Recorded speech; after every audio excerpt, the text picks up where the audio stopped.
साताऱ्यातील कास पठार ते बामणोली रोड सध्या बंद दिसतोय। कास धरणाचं पाणी रस्त्यावर आल्यानं ही वाहतूक सध्या बंद आहे। घाटाई देवी रोड मार्गे पर्यायी वाहतूक सध्या सुरू करण्यात आली आहे। साताऱ्याच्या पश्चिम भागात मुसळधार पाऊस सुरू आहे आणि त्याचा फटका हा या रस्त्यांना बसल्याचं पाहायला मिळत आहे। साताऱ्यातील कास पठार ते बामणोली रोड हा बंद असल्याचं पाहायला मिळत आहे। जे कास धरणाचं पाणी आहे ते रस्त्यावर आलेलं आहे, त्यामुळे ही वाहतूक बंद असल्याची माहिती मिळते। या संदर्भात माहिती देत आहेत आमचे प्रतिनिधी साई सावंत सध्या आपल्या सोबत आहेत। साई, महत्त्वाची बातमी आपण पाहतोय, मुसळधार पावसाचा फटका हा रस्त्यांना बसल्याचं पाहायला मिळत आहे। कास पठार ते बामणोली रोड सध्या बंद दिसतोय।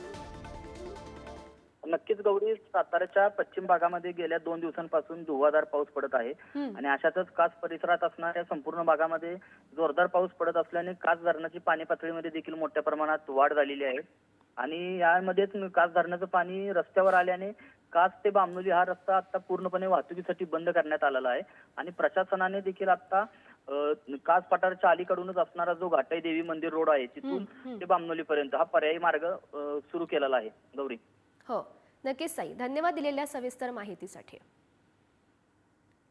तर आपण दृश्य पाहू शकतोय, साताऱ्यातील ज्या ठिकाणी मुसळधार पावसाचा फटका हा रस्त्यांना बसल्याचं पाहायला मिळत आहे। कास पठार ते बामणोली रोड हा पूर्णपणे बंद दिसतोय। जास्तीत जास्त पाणी आहे ते या रस्त्यांवर साचलेलं आहे आणि त्यामुळे हा रस्ता बंद आहे।